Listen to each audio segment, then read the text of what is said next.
नमस्कार, आप देख रहे हैं इंडिया टीवी में हूं पिनास त्याग। आज ईरान पर हमला होने वाला है, कल ईरान पर हमला होने वाला है। अब यहां पर युद्धपोत जो है रवाना कर दिए गए हैं। अब वहां पर जो है ट्रंप की बिल्कुल फोर्सेस तैनात हो चुकी हैं, लेकिन फिर हमला नहीं होने वाला है। भाई ट्रंप है, कुछ भी कर सकते हैं। तो क्या अमेरिका ने ईरान पर अटैक का प्लान ड्रॉप कर दिया है? क्या खामेनेई और ट्रंप के बीच समझौते के आसार बन रहे हैं? क्या अमेरिका अटैक के लिए बड़ी तैयारी में लग गया है, या फिर ट्रंप कोई सरप्राइज अटैक प्लान कर रहे हैं? ये सवाल इन दोनों पूरी दुनिया में पूछे जा रहे हैं, और ऐसा इसलिए क्योंकि ट्रंप ईरान के भी एक्टिंग प्रेसिडेंट बनने को बेताब नजर आ रहे हैं, जैसे वेनेजुएला के बने थे। माहौल ऐसा बना, बयान ऐसे आए कि लगा बस आज की रात ईरान अमेरिका वॉर शुरू हो जाने वाली है। लेकिन फिलहाल ये काउंटडाउन रुक गया है। ट्रंप एक तरफ कह रहे हैं कि ईरान ने उनके कहने पर 800 लोगों की फांसी रोक दी और ट्रंप का दिल पसीज गया। बड़ा कमजोर दिल है इनका। किसी और ने नहीं, खुद उन्होंने ही अपने आप को कन्विंस कर लिया। भाई खुद को कन्विंस करा उन्होंने। या फिर भाई ये वो नूरा कुश्ती शेडो बॉक्सिंग है जो कैमरे के सामने दुनिया को दिखाई जा रही है और अंदर कुछ और खिचड़ी पक रही है। एक तरफ वॉर को वेटिंग लिस्ट में डाला जा रहा है, दूसरी तरफ ट्रंप ने second career strike group USS George Bush को मिडिल ईस्ट की तरफ रवाना भी कर दिया है। आपका एयरक्राफ्ट कैरियर जो है वो क्यों मिडिल ईस्ट की तरफ रवाना हो रहा है, अगर आपका दिल पसीज गया है तो? ये करियर ग्रुप 10 मिनट में अटलांटिक महासागर को पार कर लेगा। इसे या तो मेडिटेरियन सी में तैनात किया जाएगा, या फिर इजरायली समुद्री तटों पर इसका लंगर डलेगा। अटकलें यह भी है कि यह स्ट्राइक ग्रुप सुएज कैनाल से होता हुआ लाल सागर तक भी जा सकता है, मतलब ईरान की छाती पर तैनात किया जा सकता है। ऐसे में भाई समझा जाए तो क्या समझा जाए? ट्रंप को समझना वैसे भी काफी लगातार कोशिश हो रही है, लेकिन मुश्किल ही नहीं, नामुमकिन सा लगने लगा है। तो क्या ट्रंप युद्ध की तैयारियों के लिए टाइम बाय कर रहे हैं? क्या वाकई में कोई बैकडोर डील हो गई है? अगर हो गई है तो ट्रंप उस डील को कितने दिन मानेंगे? आज स्पेशल शो युद्ध में इसी पर बात करेंगे। हमारे साथ खास मेहमान होंगे, जोरदार तालियों के साथ आप स्वागत करें उनका। हमारे साथ मेजर जनरल अरविंद भाटिया इस वक्त है डिफेंस एक्सपर्ट। अशरफ जैदी जी है ईरान अफेयर्स एक्सपर्ट। हमारे साथ प्रोफेसर अंशु जोशी है फॉरेन अफेयर्स एक्सपर्ट, और प्रोफेसर नदीम अहमद है ईरान मामलों के जानकार हैं। प्रोफेसर अंशु जोशी, शुरुआत आपसे ही करें। भाई ये क्या गजब खेल चल रहा है? आज रात युद्ध, कल युद्ध, कभी भी कुछ भी हो सकता है। एक आदमी को खरोच आई तो फिर मैं अपनी सेनाएं उतार दूंगा। बॉम्बर जा रहे हैं। अब मेरा दिल पसीज गया। ट्रंप चाह क्या रहे हैं? ट्रंप एक साथ बहुत सारी जगह मोर्चे खोल के बैठ तो गए हैं। वेनेजुएला में पूरी दुनिया ने देखा क्या किया। पश्चिमी एशिया में भी पैर पसार के खड़े हुए हैं। और इसके अलावा ग्रीनलैंड को लेकर के जिस तरह से लगातार बयान दे रहे हैं पिनाज, वो भी हम सब देख रहे हैं। सो मच सो कि वहां पर नाटो के 4 मेंबर नेशंस ने अपने कंटिजेंट्स तैनात कर दिए हैं। पश्चिम एशिया पर आती हूँ सीधे। ईरान के कॉन्टेक्स्ट में मैंने आपको पहले भी ये बात बोली थी कि बहुत सोच समझकर ट्रंप को अटैक का डिसीजन लेना होगा। नंबर 1, क्योंकि शिया देश ईरान को पपेट बना के दिखा के वो सुन्नी इस्लामिक देशों को अपने हथियार बेचते हैं। That is reason number 1। और दूसरा, जिस तरह की जियो स्ट्रेटेजिक लोकेशन और जिस तरह का देश ईरान है, उसके लिए सारे इस्लामिस्ट नेशन यदि उस पर अमेरिका अटैक करता है तो शिया सुन्नी भूल करके एक होकर के खड़े हो जाएंगे। और जो ईरानी नागरिक इस समय सड़कों पर अपने नेचुरल रीजंस की वजह से प्रोटेस्ट कर रहे हैं वहां की प्रेजेंट रिजीम के अगेंस्ट, उनमें भी फिर कहीं ना कहीं अपनी वो राष्ट्रवादी अनुभूतियों का संचार होगा और वो अपने प्रेजेंट रिजीम के सपोर्ट में खड़े हो जाएंगे। तो देयर आर रीजंस, और इसीलिए जो स्टीव विटकॉफ हैं, इनके यूएस सिक्योरिटी के स्पेशल एनवॉय, उन्होंने भी कहा भी कि इसका जो हल है, हम जो ईरान में करना चाह रहे हैं वो हम डिप्लोमेटिक डायलॉग से ही कर सकते हैं। हम मिलिट्री को यूज नहीं करना चाहते हैं, और यदि ऐसा होता है तो इसके बहुत सारे रेपरकशंस होंगे। पिनास, ठीक है। जैदी साहब, ट्रंप पे भरोसा करना चाहिए खामनेई साहब को? नहीं, खामनेई साहब ने ट्रंप पे कभी भरोसा नहीं किया। और मैं समझता हूँ 46 साल में पूरी ईरान की जो जनता है वो भी ट्रंप पे भरोसा नहीं करती, क्योंकि उन्हें पता है कि हम लोगों के ख़िलाफ़ जो 46 साल में अमेरिका ने इस रीजन में किया है, ये जो आज वहाँ का जवान बेरोज़गार है, वो जो करेंसी गिर रही है, वो सब अमेरिकन सेक्शन की वजह से है। वो सेक्शन जो अमेरिका ने एक तरफा ईरान के ऊपर लगाए हैं, लिहाजा वहाँ का जो जवान है, वहाँ का जो आम जनता है, वो अमेरिका की इन तमाम तर षड्यंत्र को समझती है। और आपने जो एक बात कही कि अमेरिका और जो ट्रंप हैं वो खुद कन्विंस हो गए, वो खुद कन्विंस नहीं हुए हैं, बल्कि अमेरिका, ईरान की जो क्षमता है, ईरान की जो ताकत है, ईरान के जो मिसाइल पावर है और ईरान की जो ड्रोन टेक्नोलॉजी है, और उसके अमेरिका के जो क्षेत्र के अंदर बहुत सारे बेसेस हैं जो इन ड्रोन्स और इन मिसाइल्स और हाइपरसोनिक मिसाइल्स की टारगेट पर हैं, उनकी डर की वजह से, यानी ट्रंप जानता है कि हमला तो हम कर सकते हैं जी, लेकिन ईरान का जो रिटेलिएट होगा, ईरान का जो हमले के बाद जो उसका रिएक्शन होगा, वो अमेरिका की किसी भी चौकी को, किसी भी बेस को इस पूरे क्षेत्र में सेफ नहीं कर सकता। इसीलिए उसने इस हमले के प्लान को टाला है। लेकिन ईरान पूरे तमाम तर जो उसके षड्यंत्र हैं ईरान को लेकर, वो तैयार बैठे हैं और किसी भी युद्ध की शुरुआत ट्रंप ये चाहते हैं कि वो एक जल्दबाजी में एक हमला करें और ईरान में कुछ बड़ा करके और लौट जाएं। लेकिन वहाँ के जो इमाम खामनेई हैं, सुप्रीम लीडर, उनका ये मानना है कि कोई भी देश अगर ये भूल करता है कि वो ईरान पे हमला करेगा और यहाँ पे कुछ करके भाग जाएगा, ऐसा नहीं है, बल्कि हम उसको भागने नहीं देंगे। वो तो जमाना आप बड़ी गया। बात कह रहे हैं कि वो सरेंडर कर गए एक तरह से, कि उन्हें भी मालूम था कि भाई ये वेनेजुएला नहीं है, हमारा बैकयार्ड नहीं है कि यहाँ पर कुछ भी करके मिलीभगत करके आप आ जाएंगे, सब कुछ आपके सपोर्ट में नहीं है। भाटिया साहब, क्या वाकई में जैसा कि जैदी साहब ने कहा कि भाई ट्रंप ने कैलकुलेशन किया होगा, उनके मिलिट्री जो तमाम एक्सपर्ट्स हैं उन्होंने बताया होगा कि भाई नुकसान तुम्हारा भी होगा, यहाँ से बॉडी बैग्स भी आ सकते हैं, ये वेनेजुएला नहीं है, तो इसलिए ट्रंप ने सरेंडर किया है क्या इनके आगे? सरेंडर बहुत स्ट्रांग वर्ड है, मैं इसको ऐसा नहीं बोलूँगा, लेकिन जो काम धमकी से हो सकता है उसको एक्चुअल वॉर की तरफ लेके जाना शायद थोड़ा सा, उस जो लास्ट स्टेप को लांघना थोड़ा सा मुश्किल हो सकता है। एक बात समझें कि ये जो सेंट्रल कमांड है जो यूएस की, जो ये मिडिल ईस्ट को देखती है, इसके पास अपना कोई एयरक्राफ्ट कैरियर नहीं था, तो उसने पहले कैरियर बैटल ग्रुप जो था वो हवाई, ये जापान के उधर से उसने मूव किया उसको मिडिल ईस्ट की तरफ, और अब दूसरा कैरियर बैटल ग्रुप उसने मूव किया है जो अटलांटिक को क्रॉस करके मिडिल ईस्ट में आ रहा है। टोटल यूएसए के पास 11 इस तरह के कैरियर बैटल ग्रुप्स हैं। तो वो उस तरह से, जिस तरह से एक शिकंजा कसना चाहता है वो कस रहा है, वो सैंक्शंस की तरफ और जोर से बढ़ रहा है। 25% उसने और बोला था कि मैं लगाऊंगा, जो भी ट्रेड करता है ईरान के साथ उसको अभी क्लियरेंस मिली नहीं है सीनेट से, तो बट उनकी बयान ये आ गया था कि मैं 25% और सैंक्शन लगाऊंगा उन देशों पे जो ईरान से ट्रेड करते हैं। साहब सर ने बताया कि ये जो सैंक्शंस की वजह से ही जो गुर्बत आई है, जो लोग रोड्स पे आए हैं, लेकिन एक दो बातें हमें समझनी पड़ेंगी। जो पॉपुलर सपोर्ट है अपराइजिंग का, जो 1979 के बाद पहली बार इस तरह से हुआ है, वो जो है अर्बन एरियाज में ज्यादा रेस्ट्रिक्टेड है। अभी भी रूरल एरियाज और तकरीबन 47% पॉपुलेशन जो ईरान की है वो अपने क्लेरिक्स के साथ खड़ी है। तो वो जब खमेनी के साथ खड़े हैं तो यूएसए को ये दिख रहा है। दूसरा, यूएसए ये देख रहा है कि जो आईआरसीजी है वो बिल्कुल मोटिवेटेड है, बिल्कुल डिवोट है, बिल्कुल लॉयल है जो क्लेरिक्स की है, जो सुप्रीम लीडर है। तो इसलिए वो इस तरह का पंगा नहीं लेना चाहता जो कि वो वेनेजुएला में ले सका। तीसरी बड़ी बात यह है कि यहां पर बहुत बड़े प्लेयर्स अभी आ गए हैं, किंगडम ऑफ सऊदी अरेबिया और कतर, जो इनके मेन दोस्त हैं यूएसए के इस इलाके में, उन दोनों ने बहुत प्रेशर डाला है यूएसए पे कि आप अभी ईरान पे हमला ना करें। उधर रशिया ने प्रेशर डाला है ईरान पे भी और इजराइल पे भी कि आप ये हमला ना करें। बट 2-3 रेड लाइंस है। एक रेड लाइन है कि अगर वो दोबारा अपनी न्यूक्लियर जो स्टॉकपाइल उसके पास है उसको दोबारा बढ़ाने की कोशिश करता है तो वो इजराइल के लिए बहुत बड़ी रेड लाइन है, क्योंकि ट्रंप के लिए तो ये खेल है कि किस तरह मैं चाइना को कंट्रोल करूं। वेनेजुएला से सबसे ज्यादा तेल चाइना को जाता था, ईरान से सबसे ज्यादा तेल चाइना को जाता है।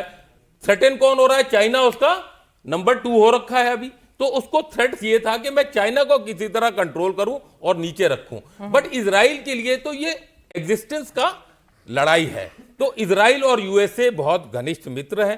तो ये इजराइल की अगर कोई रेड लाइन क्रॉस होती है तो ये अटैक अभी होगा, नहीं तो रिजीम चेंज का एकदम से होना मेरे को लगता है ये अभी टल गया है। 6 महीने के वक्त लगेगा। ठीक है, तो टाइम बाय कर रहे हैं नदीम जी, आप भी इससे इत्तेफाक रखते हैं कि मतलब टाइम बाय यहां पर हो रहा है कि अभी नहीं, अभी हालात मुफीद नहीं लग रहे हैं, मेरे सारे हथियार वहां पहुंचे नहीं हैं, मेरे पास भी टाइम चाहिए मुझे प्रिपेयर करने के लिए। करूंगा तो मैं सही वॉर, लेकिन ये वॉर इन वेटिंग डाल दिया मैंने, पेंडिंग लिस्ट में डाल दिया। देखिए, हालात तो बिल्कुल भी साजगार अमेरिका के लिए है नहीं और इसराइल के लिए भी नहीं है। इसराइल तो ये जान भी चुका है जून वाली लड़ाई के बाद से कि अगर उधर से मिसाइलें आती हैं तो हम उसे रोक नहीं पाते, इस तरह की टेक्नोलॉजी नहीं है। और हमने जिस तरीके का हवा मचा रखा था, आयरन डोम और ना जाने क्या क्या, वो सब फ्लॉप साबित हो गया।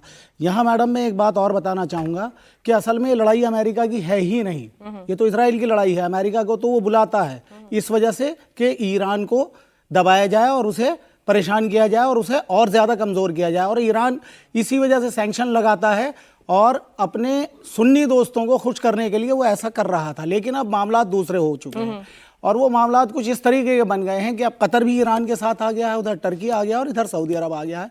इन तमाम लोगों ने मिलकर दबाव बनाया अमेरिका के ऊपर कि आप अटैक ना करें, इससे नुकसान होगा, ये आपके बेसिस को टारगेट करेगा और फिर यहाँ से आपको पीछे हटना पड़ेगा, अल्टीमेटली आपका ही नुकसान है। एक बात और, अमेरिका हमेशा फ़ायदे के लिए लड़ता है, या तो लड़ता है या तो लड़वाता है या फिर हथियार बेचता है। अब इन तीनों कंडीशन में उसे कोई अपना फ़ायदा दिख नहीं रहा, और अगर जहाँ पर उसे फ़ायदा मिलना था वो काम उसने कर दिया वेनेजुएला की शक्ल में। वहाँ उसे सब कुछ मिल रहा है वो जो वो यहाँ से हासिल कर सकता था। भाई रिजीम चेंज करने के बाद वो कंट्रोल करता है या तो खुद या तो अपने आदमी के जरिए, और वो आदमी तो बेबस है, मुझे लग रहा है वो पहलवी के अंदर उतनी ताकत है नहीं, और रिजीम को चेंज करना भी नामुमकिन है। मैं पूरे भरोसे के साथ बता रहा हूँ कि ईरान बिल्कुल भी उस तरीके से नहीं है जैसे मिस्र था या सीरिया था या इराक था। यहाँ पर इमाम वाला जो कॉन्सेप्ट है और अहले तशय्युअ सिस्टम है वो बहुत ज़्यादा फॉलो करते हैं रिलीजियसली अपने इमाम को, और उनके साथ जुड़े रहना एक बहुत ही फ़ख्र की बात समझते हैं। तो यहाँ पर परिस्थितियाँ वैसी हैं नहीं, और जो अमेरिका के रणनीतिकार हैं जो कूटनीति तैयार करते हैं उन्होंने बहुत अच्छे तरीके से इन सब चीज़ों की स्टडी कर ली और ये बता भी दिया राष्ट्रपति ट्रंप को कि आप इस चक्कर में ना ही पढ़ें फ़िलहाल, तो आपके लिए बेहतर है और आपकी गवर्नमेंट के लिए भी। और मैडम वहाँ के सीनेटर भी इस बात के खिलाफ हैं कि आप इस लड़ाई के अंदर ना जाएं। वहाँ की जनता खिलाफ है, वो बार बार मना कर रही है, वहाँ पर प्रोटेस्ट होते हैं, मुजाहिरे होते हैं अमेरिका ही में कि आप ऐसा बिल्कुल भी ना करें। तो ये सारी परिस्थितियां हैं जो मैं नहीं समझता कि सर आपने तो बिल्कुल ऐसी रोजी पिक्चर प्रोजेक्ट कर दी है कि भाई अमेरिका जो है बहुत ही कमजोर देश है, जैदी साहब और रदीम साहब नहीं, मैं उसे कमजोर नहीं बता रहा हूं कि भाई ईरान की मिसाइलों का मुकाबला नहीं कर पाएगा वो अमेरिका जिसके पास ऐसे ऐसे बम हैं कि मतलब 2 मिनट में दुनिया तबाह हो जाए, जिसकी टेक्नोलॉजी का लोहा दुनिया मानती है, ईरान की मिसाइलों का वो जवाब नहीं दे पाएंगे। अंशु जोशी जी और भाटिया जी से मैं ये सवाल पूछूंगी कि भाई वाकई में हम क्या अमेरिका को ओवररेट कर रहे हैं? दुनिया के अमेरिका के हथियारों के आगे जो सरेंडर करती है वो ओवर रिएक्ट कर रही है। पुतिन की उन्होंने उनको ऑयल वेसल को छेड़ा, पुतिन ने भी जवाब नहीं दिया। तो मतलब क्या अमेरिका का सिर्फ हवा हुआ है जिसका सिर्फ दम लेने का मादा ईरान के अंदर ही है? पिनाज, पश्चिम एशिया में 9 देशों में अमेरिका की बेसेस हैं। इसमें कतर है, बहरीन है, कुवैत है, यूएई है, इराक है, सऊदी है, जॉर्डन है, सीरिया है, और 40,000 से ज्यादा पर्सनल उसके यहाँ पर डिप्लॉयड हैं। इसके अलावा हम इजराइल को अमेरिका का 51st स्टेट यूं ही नहीं कहते, और इजराइल की किस प्रकार की चाहे आप सामरिक शक्तियों को देखें, आप मिलिट्री पावर्स को देखें, उसकी इंटेलिजेंस पावर्स को देखें, वो पूरी दुनिया जानती है।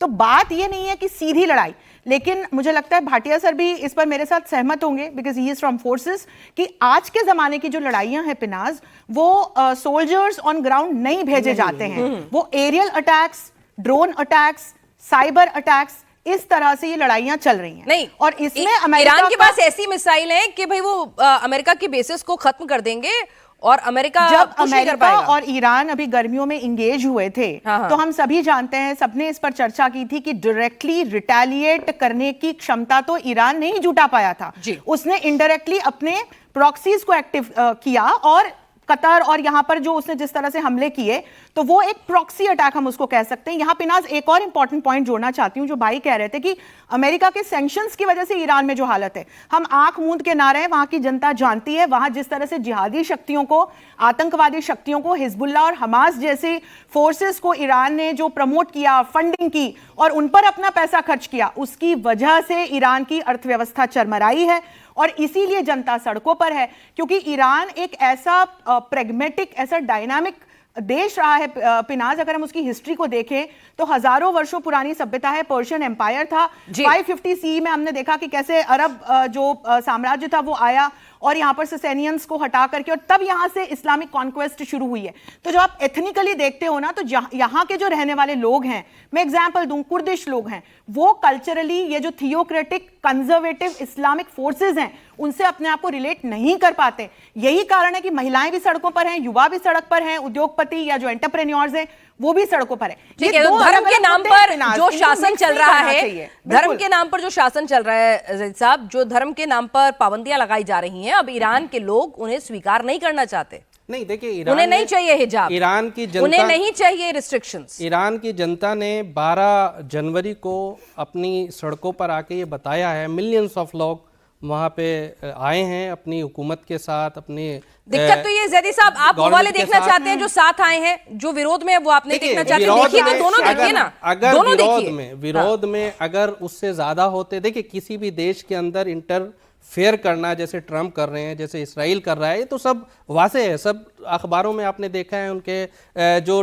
ट्वीट्स हैं उनसे नहीं, हम इंटरफेयर नहीं, हम फेयर चर्चा चाह रहे हैं, हम फेयर चर्चा चाह रहे हैं, हम इंटरफेयर नहीं, फेयर चर्चा। वही बता रहा हूं। क्या आंखें मूंद लें कि ईरान में जो कुछ गुर्बत है वो सिर्फ अमेरिका की वजह से है, वहां का आवाम हिजाब से परेशान नहीं है, वहां की महिलाएं रिटेलिएट नहीं कर रही हैं, जो सबसे आगे आके खड़ी हो रही हैं प्रदर्शन में, वहां के युवाओं को रिस्ट्रिक्शंस पसंद नहीं आ रही हैं, वो आगे आ रहे हैं। बिल्कुल ऐसा हो रहा है, लेकिन 95% लोग ऐसे हैं जो उन तमाम मुश्किलात का जो सबब है वो अमेरिका को मानते हैं।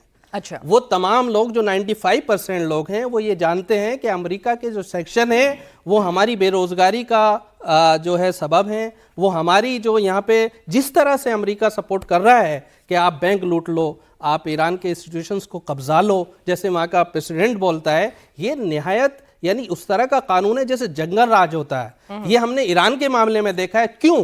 क्योंकि उन लोगों को तमाम वो कानून जो इस दुनिया में चलते हैं, उन तमाम तर कानूनों से ऊपर उठ के वो ईरान को गिराना चाहते हैं, ईरान को शिकस्त देना चाहते हैं, और ईरान उन लोगों की पैरवी करता है कि जो दबी कुचली अवाम है। ईरान कभी भी अपनी महिलाओं को ईरान दबाता कुचलाता नहीं, आप बिल्कुल नहीं। मैं ईरान में 15 साल रहा हूं, मैं जानता हूं कि ईरान के अंदर जो एम्पावरमेंट लेडीज वुमेन का है वो बहुत, मैं तो बस महसा अमीनी का नाम लूंगी, मैं तो भाई बस महसा अमीनी पर जवाब दे दें। 2022 में किस तरह से पुलिस कस्टडी में उनको मारा गया था और किन हालातों में मारा गया था, उसका आप जवाब दे दीजिए। देखिए, बहुत सारी लेडीज हैं, बहुत सारे लेडीज प्रोटेस्ट हैं कि जो इस तरह बहुत से देशों में, खुद यूरोप के देशों में मैंने लोगों को मरते हुए देखा है, लोगों को मरते हुए देखा है, सब अमेरिका लोगों को मरते हुए। महसा अमीनी की जान कुछ नहीं है। आप एक तरफ महिला सशक्तिकरण की बात कर रहे हैं, एक तरफ वहां पर्दा प्रथा का विरोध करने के लिए एक लड़की को पुलिस कस्टडी में मार के मार डाला जाता है। आप कैसी बातें कर रहे हैं? देखिए, कौन से महिला सशक्तिकरण की बात कर रहे हैं? कस्टडी में मारना, मैं ये कह रहा हूं कि मैं वहां देखा है, वहां पे कोई पाबंदी हिजाब नहीं है, हिजाब के ऊपर कोई पाबंदी नहीं है। वहां पे अगर कोई किसी तरीके इसी तरीके, देखिए ये जवाब देंगे, मैं तो एज ए इंडियन जो मैं जानता हूं, आप ऐसे इंडियन नहीं बोल रहे हैं, मुझे तो लग रहा है कि आप बिल्कुल ईरान का जो प्रशासन है उसकी तरफ से एज ए प्रवक्ता बोल रहे हैं। नहीं, ऐसा नहीं है। एज एन इंडियन बताइए। ऐसा नहीं है। मैं जो शक्तियां हैं जो ईरान के खिलाफ इस क्षेत्र को जिस तरह से अमेरिका की नहीं सर, हम बिल्कुल नहीं कह रहे हैं कि अमेरिका बहुत अच्छा है, अमेरिका की नीयत सारी दुनिया जानती है। अमेरिका अपने जहां फायदा दिखा नहीं, अमेरिका लड़ाने से भी बाज नहीं आता। अमेरिका जब मन आता है उसको कहता है लोकतंत्र की हत्या हो रही है, तब अमेरिका घुस जाता है। वो कहता है वहां मास डिस्ट्रक्शन के वेपन्स हैं, वो घुस जाता है। हम तो कह ही नहीं रहे कि अमेरिका का दामन पाक साफ है, लेकिन ईरान में भी सब कुछ अच्छा है। मैं सब कुछ अच्छा नहीं कह रहा हूं, मैं अमेरिकन कॉन्टेस्ट की बात कर रहा हूं। वो जो जंग का एक कॉन्टेस्ट है, उसमें जो मुश्किलात हैं उस समाज की, उस सोसाइटी की, वो अपनी जगह है। मैं ये कह रहा हूं कि ईरान के ऊपर हमला अमेरिका इसलिए नहीं कर पाया कि ईरान ताकतवर है। ईरान, अमेरिका की जो क्षेत्र के अंदर बेसिस हैं वो ईरान के टारगेट पे हैं। और ये जो बात है कि कुवैत ने या सऊदी ने या दूसरे जो इस्लामिक देश हैं उन्होंने अमेरिका को ये करने से रोका, ऐसा नहीं है। सऊदी का कोई दबाव नहीं था, आप कह रहे हैं? बिल्कुल कोई इस तरह का दबाव नहीं। ईरान की खुद की अपनी ताकत, वो मतलब है अकेले ईरान जो- की इतनी ताकत है कि बिल्कुल, अमेरिका से लोहा ले ले। बिल्कुल, बिल्कुल सऊदी ऐसा ने ही कोई है। मदद नहीं की, पुतिन ने किसी को, नेतन्याहू को फोन नहीं किया, कर सकते नेतन्याहू ने कतर से माफी नहीं मांगी। वेनेजुएला में ये सब मदद कुछ थी। मैंने क्या पूछा, ये सब कुछ वेनेजुएला में क्या कतर ये की? सब कुछ ईरान ने अपने दम पे कर दिया। भाटिया साहब अलग है। अब ईरान तो ऐसा लग रहा है दुनिया का दूसरा ताकतवर मुल्क अमेरिका के बाद ईरान ही हो बिल्कुल गया है। रीजन की बहुत बड़ी शक्ति है ईरान। नहीं मना नहीं सर, ये हमने मानना क्या पड़ेगा। कहा, आपकी बात जो है ये मानना पड़ेगा। एक ठीक बहुत है। बड़ी सिविलाइजेशन है, इसमें पुरानी कोई deny नहीं है, civilization, सर। कोई डिनाइल नहीं है। हाँ। क्या उधर रोक नहीं है महिलाओं पे? 100% रोक है। जो सुन्नी नेशंस हैं, जो सऊदी अरेबिया है, उसने रिफॉर्म शुरू कर दिए हैं और कतर में शुरू हो गए हैं। लोग पिक्चरें देखने जा रहे हैं, म्यूजिक पे कोई रोक नहीं। या तो आप गाना बनाओ, आप गिटार बजा के एक यूट्यूब पे निकाल दो, आपको जेल में डाल देते हैं। कम से कम वो बोलते हैं 20,000 से 25,000 लोग मरे हैं। खबर में आ रहा है जो नॉर्वे की जो ह्यूमन राइट्स की ग्रुप है, ईरान ह्यूमन राइट्स ग्रुप, वो बोल रहा है 3,048 तो कंफर्म मरे हैं, लेकिन ये 5,000 भी हो सकते हैं, कोई बोल रहा है 8,000 भी हो सकते हैं, कोई बोल रहा है 20,000 हो सकते हैं। इन्होंने तो ऐसी रोजी पिक्चर पोस्ट कर दी कि ईरान में तो सब कुछ ऐसा हो रहा है कि लेडीज की कोई पॉपुलर अपराइजिंग नहीं है। ये अपराइजिंग ही शुरू हुई जो लेडीज जो पढ़ना चाहती हैं, जो इंडिपेंडेंट होना चाहती हैं, जो अपने आप को देश का नागरिक बना के उसको कंट्रीब्यूट करना चाहती हैं। तो ये जो दबाव जो मुल्लाज ने डाला है, यही इसी की वजह से पॉपुलर अपराइजिंग हुई। लेकिन जो अर्बन और रूरल में जो डिवाइड है, क्योंकि रूरल जो है वो ज्यादा डॉगमेटिक है, वो ज्यादा रूढ़िवादी है, वो नहीं कर पा रहा है ऐसी चीजों का वो। बट ईरान को बदलना होगा। अगर ये रिजीम इसी तरह लगा रहा तो ये अभी नहीं तो 6 महीने बाद होगा, लेकिन होगा जरूर। ये मैं आपको कहना चाहता हूं। दूसरी बात, इन्होंने इस तरह से मेरे को शो हुआ कि इजराइल जो है वो 12 दिन की लड़ाई में डर गया। हाँ, अमेरिका के सपोर्ट की 4 बात है। मिसाइल आ गई, 21 इजरायली मर गए, वो डर गया, वो नहीं डरा। उसको तो यह है कि मेरी जमीन में जिंदा रहूंगा कि नहीं रहूंगा। उसको तो अपने उसके लिए तो वर्चस्व अस्तित्व की लड़ाई है, वो मर के भी अपने उसकी आप को अपनी बचाएगा। वजूद की लड़ाई है। तो इसलिए वो जो करेगा वो तब, और उसके साथ यूएसए खड़ा है, तो इनका एयर डिफेंस बहुत कमजोर है। इनकी मिसाइल इन्होंने बोला हमने भरपाई कर ली, कितना चाइना ने हेल्प कर दिया, कितना रशिया ने कर दिया, हमको नहीं पता। वहां पर इंटरनेट अभी भी डाउन है, बहुत कम खबरें वहां से बाहर आ रही हैं, और बाकी वो सब कंट्रोल्ड है। एक IRGC के बिना पे आप कब तक अपने आप को सेक्लूड करके रख सकते हो? दूसरी तरफ आप ये देखो, इन्होंने 30,000 कुर्दिश मारे 1979 में, वो पूरा रेबिलियन को इन्होंने कंट्रोल किया। अभी तुर्की के इंटेलिजेंसी ने बोला कि वहां से कुर्दिश फाइटर्स इराक से भी घुस गए, तुर्की से भी घुस गए। इधर सिस्तान बलूचिस्तान में एकदम से उधर भी उपद्रव थोड़ा सा शुरू हो गया। आप अगर देखो दिसंबर की टेररिस्ट एक्टिविटीज पाकिस्तान में देखो, सब एक्टिविटीज 29 दिसंबर को छोड़ के सब खैबर पख्तूनख्वा में हुई। बलूचिस्तान में हार्डली कुछ हुआ,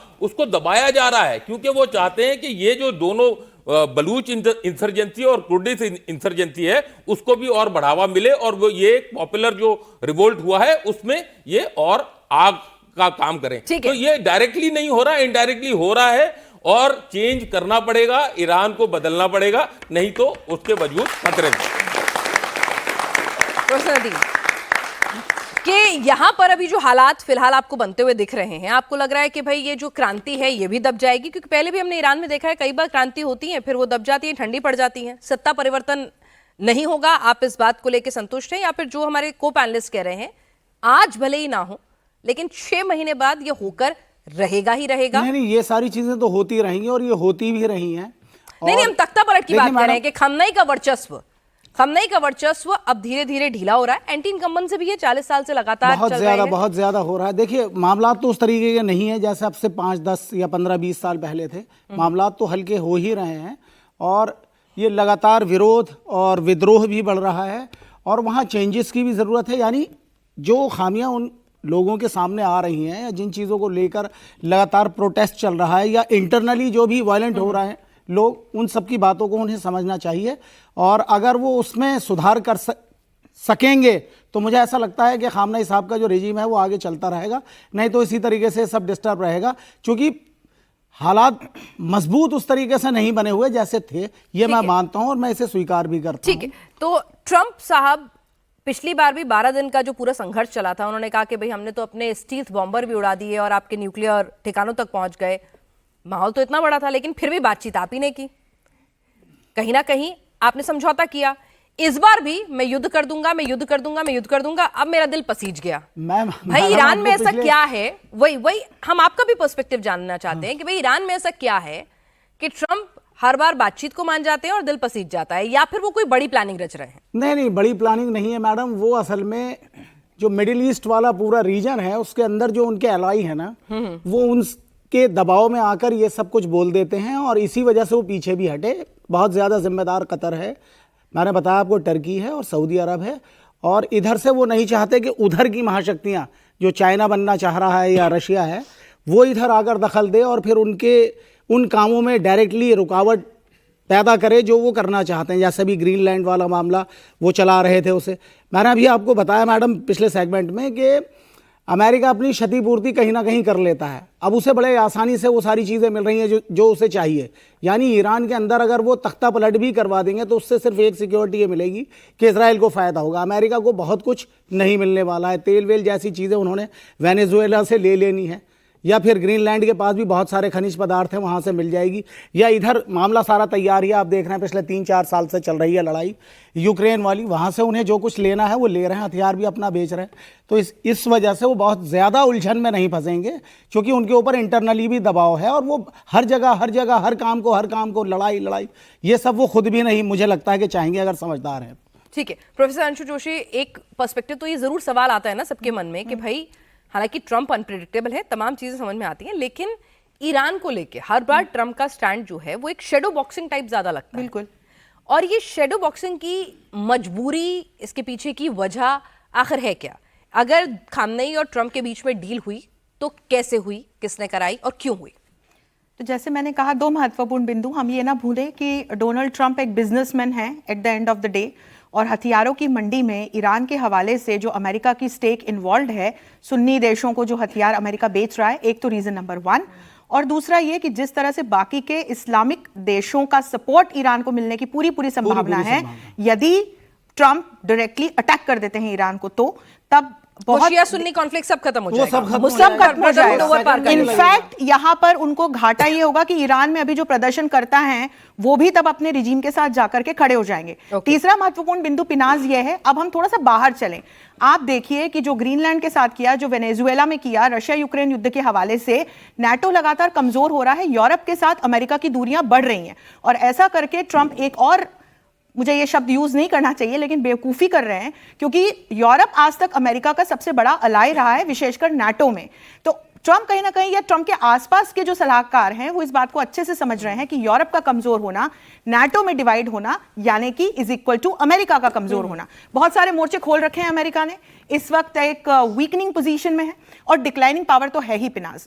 इसीलिए ईरान की तरफ यदि अटैक का रास्ता खोलते हैं तो बहुत सोच समझ के खोलना होगा, क्योंकि मुझे लगता है कि उनको कम से कम उनके सलाहकार ये चीज समझ रहे होंगे कि यदि अमेरिका डायरेक्टली इन्वॉल्व नहीं हुआ तो धीरे धीरे करके कुछ समय में ईरान में रिजीम अपने आप चेंज हो जाएगा, क्योंकि खोमैनी की तरह खोमेनेई की एक पॉपुलिस्ट लीडर की इमेज नहीं है। उन्होंने उस इमेज को कैरी करके एक अथॉरिटेरियन रूल एस्टेब्लिश करके, प्रशासन के साथ अपने हाथ हैंडशेक करके, और वो आज तक अपनी सत्ता को बचा पाने में सफल रहे हैं। लेकिन अब वो बहुत ही, उनकी जो पॉपुलैरिटी है, उनकी जो एक्शंस हैं, पॉलिसीज हैं, वो डिक्लाइन पर है, उसके रेपरकशंस दिख रहे हैं। इसलिए नेचुरली रिजीम चेंज हो जाएगा पिनाज। We just have to wait for थोड़ा सा, फॉर कपल ऑफ ईयर्स। ठीक है जदी साहब, एक तरफ तो कह रहे हैं कि भाई मेरा दिल पसीज गया, 800 लोगों की लाशें बिछा देते। खामनेई साहब ऐसा सच में करते कि सरेआम सरेरा 800 लोगों को फांसी दे देते, या फिर एक होता है ना कि भाई ना तुम झुको ना हम झुके और बीच का रास्ता भी हो जाए? कुछ कहना चाह रहे हैं सर? ठीक है। हाँ, मैं ये कहना चाह रहा हूँ कि मैडम आयतुल्लाह खामनेई साहब का बहुत ही ज़्यादा दिल है ना, वो बहुत ही मुलायम है और बहुत ही, आपकी मुलाकात हुई कभी उनसे? नहीं, मेरी मुलाकात मुलायम दिल आप देखकर आए तो हमने कहा मेरी मुलाकात हुई है, और इब्राहिम रईसी साहब से भी मेरी मुलाकात हुई है, इंडिया में ही हुई है। जी। और ईरानियों से मेरी बहुत अच्छी दोस्ती भी रही है, और मेरे स्टूडेंट भी रहे ईरानी, तो मैं ईरान के मिजाज को बहुत अच्छे तरीके से समझता हूँ। तो इसीलिए हजारों लोगों को मरवा दिया जाता है। नहीं, मरवाया नहीं, ये लड़कियों को मरवा दिया जाता है। अभी आप ही ने बताया मैडम, नहीं, अपने ही आवाम पर गोलियां चलवा दी जाती है बेरहमी के साथ। मैडम देखिए, सुनिए, आधी रात को लड़कियां बेचारी हिजाब के विरोध में प्रदर्शन करने वहाँ से जो उतरती भी हैं, अभी उनको मरवा दिया जाता है, गायब करवा दिया जाता है। इस मामले को लेकर इस मामले को लेकर। 1975 के पहले की महिलाओं की तस्वीरें देखिए ईरान की, हाँ, हाँ, बिल्कुल। और इस्लामिक रिवॉल्यूशन के बाद की महिलाओं की स्थिति को आप देखिए और वहां की इस्लामिक महिलाओं का रेवोल्यूशन दर्द हुआ ही समझिए। इसलिए मैडम उन सब चीजों के महिलाओं को इसलिए दबाने हुआ के लिए ताकि इस्लामिक महिलाओं को रिवॉल्यूशन हुआ था। इस्लाम के पीछे आप नहीं डाल साहब, सकते हैं। महिलाओं को दबाने के लिए हुआ था बर्बाद या करते हैं। अमेरिका की सत्ता उनके को एथनिक कल्चर को बर्बाद कर महिलाओं को दबाने के लिए हुआ था इस्लामिक रिवॉल्यूशन, आप ये कह रहे हैं? महिलाओं की पूरी भागीदारी है। ये आप कह रहे हैं वहाँ पर महिलाओं देखिए की कोई बात ही टेक्नोलॉजी, नहीं है। मैडम महिलाओं के बिना,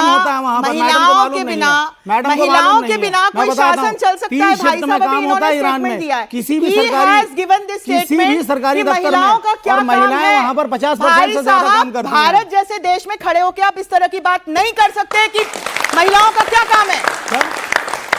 भारत जैसे देश में नहीं, आप अभी आपने कहा कि महिलाओं का क्या काम है वहां पर पॉलिटिकली। क्यों नहीं पॉलिटिकली काम है? क्या बात कर रहे हैं? अरे नहीं कर रहा मैं तो अरे मतलब आप तय करवाएंगे कि महिलाओं का काम कहाँ है और कहाँ नहीं है? टेक्नोलॉजी में काम कर रहे हैं, आपको पता होना चाहिए कितने % अच्छा, आप डिसाइड करेंगे कि महिलाएं कहाँ काम करें। शाबाश, बहुत बढ़िया। कम से कम हिंदुस्तान में शुक्र है कि हम ईरान में नहीं रहते हैं साहब। मैं उस चीज को मैडम सरासर गलत मान रहा हूं जो हो रहा है, मैं तो उसका पक्षधर ही नहीं हूं। नहीं, आपने ये कहा अभी कि आपने पॉलिटिकली खुद महिलाओं कहा। का क्या काम है? मैंने ये कहा महिलाओं का क्या काम फिर है इन्होंने कहा उनकी politics में नजर में, महिलाओं का क्या काम उनकी है? नजर अच्छा, में। उनकी नजर में, आपकी नजर तो ठीक है ना सर? मेरी नजर तो बिल्कुल ठीक, स्पष्ट है। बस मैं फिर तो ठीक है एक भाई। महिला से इधर बात कर रहा हूँ, एक से और फिर ठीक है सर, यहाँ पे ठीक है भाई, उनकी नजर में नहीं है और उसका वो विरोध करते हैं। बात ठीक है। तो हम अपनी बात को, अब चर्चा को आगे बढ़ाते हैं। तो ये जो शेडो बॉक्सिंग है भाई, ट्रंप की मजबूरी कुछ ना कुछ तो देखिए यहाँ पर ये भी समझना होगा कि ट्रंप ने अगर अपनी बातों से, अपने अग्रेसिव बयानों से पीछे हटे हैं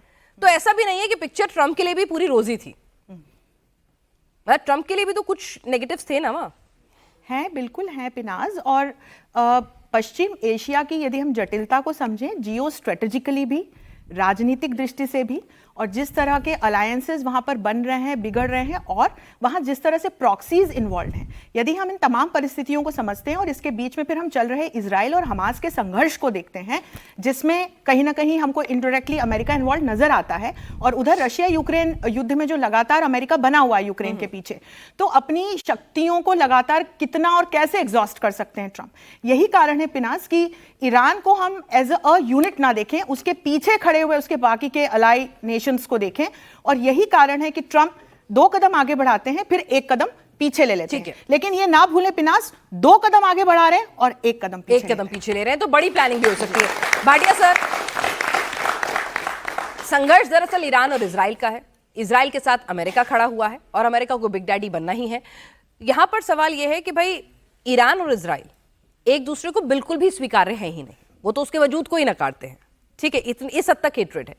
तो वहां पर क्या आपको लगता है कि वाकई में कोई डील हो सकती है, टेम्परेरी होगी, या फिर ट्रंप आज नहीं तो कल इजराइल और अमेरिका मिलके कुछ ना कुछ तो करेंगे?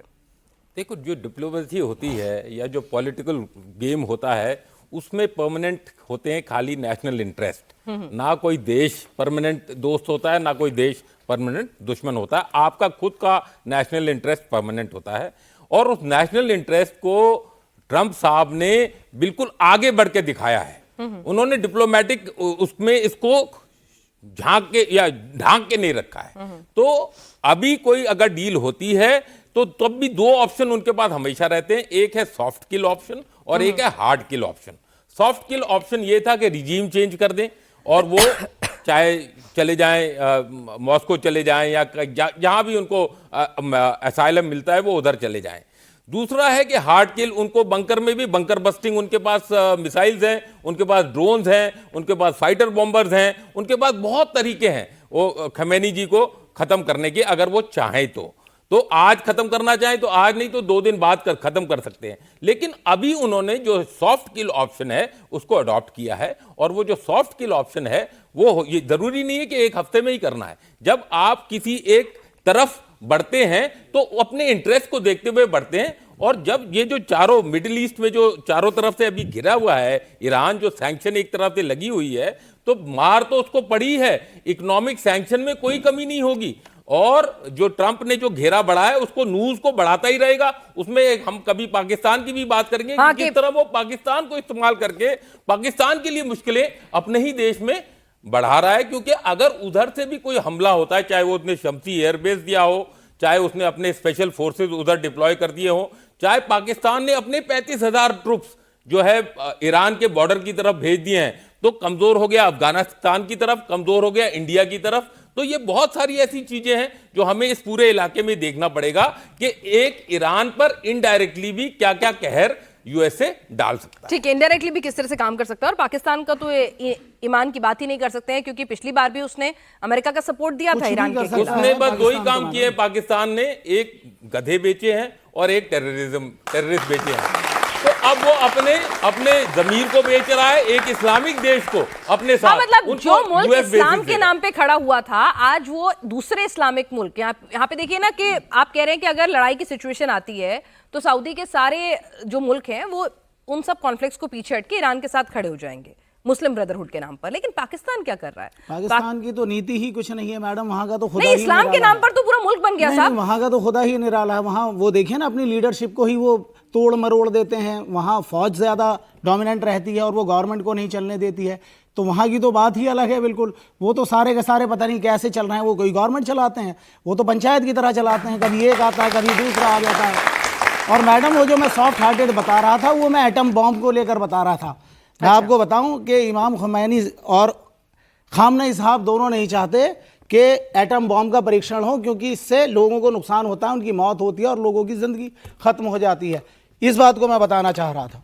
मतलब वो नहीं चाहते हैं, बस नहीं, वो वो बना खुद के नहीं रख रहे चाहते हैं, लेकिन अब मजबूरी है मैडम। अब डर डर के, पिट पिट कर और धमका धमका कर और जीना हराम और फिर वो आर्थिक प्रतिबंध लगा लगा कर अगर कोई किसी को इसी तरह से कचोके जाएगा तो कोई क्या करेगा? एक वही सहारा बचा है ना। प्रोफेसर जोशी, ये तो मानना पड़ेगा कि उस पूरे रीजन में इकलौता ऐसा मुल्क है जिसने एंटी अमेरिकन सेंटिमेंट्स का झंडा बुलंद किया हुआ है तमाम सैंक्शंस के बाद। वो झुका नहीं है। ये तो अमेरिका की आंखों में खटकता होगा, ये तो ईरान को देना होगा इसका क्रेडिट।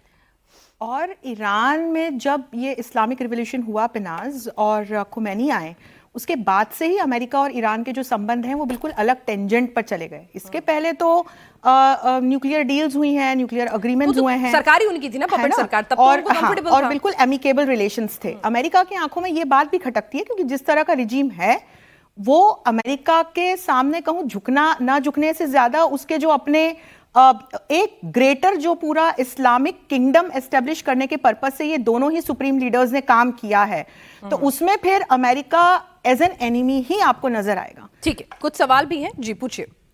मैम, अभी इतनी देर से हम ये सुन रहे थे कि भाई ईरान और अमेरिका की लड़ाई हो रही है, तो इसमें हम एज पर इंडियन पॉलिटिकली और एज पर जो यहाँ के लोग पब्लिकली हम इससे क्या राय ले सकते हैं और क्या हमें सलाह मिल चलिए, सकती है? हिंदुस्तान का स्टैंड क्या होना चाहिए इसमें? जी एक और सवाल, 2-3 सवाल इकट्ठे कर लेती हूँ फिर लेती हूँ। मेरा सवाल अंशु जी से है कि जो चाबहार पोर्ट है वो इंडिया के लिए स्ट्रेटजिक पॉइंट ऑफ व्यू से, जब ग्वादर की तरफ हम नज़र रखना चाहते हैं, चीन वहाँ पे है, तो क्या ईरान और यूएस के बीच जो टेंशन चल रही है उससे इंडिया कंसर्न है चाबहार पोर्ट को लेके? ठीक है। और दूसरा सवाल भाटिया सर से है कि आसिम मुनीर को डिनर कराया ट्रंप ने, तो क्या इस दिन के लिए था कि ईरान पे जब हमला करेंगे इजराइल और वो भी एक पाकिस्तान को reason यूज मैं करेंगे? बात करूंगा पहले। ठीक है, अंशु जी।